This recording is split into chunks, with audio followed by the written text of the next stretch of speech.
Why do you only gain weight in your stomach? The selective accumulation of weight in the stomach, often referred to as abdominal fat, is influenced by a complex interplay of factors.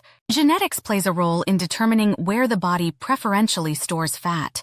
Hormonal imbalances, particularly those affecting cortisol, the stress hormone, and insulin, can contribute to abdominal fat accumulation. Lifestyle factors such as diet, exercise, and sleep quality also significantly impact this. Excessive consumption of processed foods, sugary drinks, and refined carbohydrates can promote belly fat. Conversely, regular physical activity, especially strength training, helps build muscle and burn calories, reducing abdominal fat. Chronic stress can elevate cortisol levels, leading to increased fat storage around the midsection. Additionally, inadequate sleep disrupts hormonal balance and metabolism, potentially contributing to weight gain, including in the abdominal region. It's essential to note that while targeted weight loss is challenging, overall weight management through a balanced diet, regular exercise, stress reduction, and sufficient sleep can help reduce abdominal fat and improve overall health.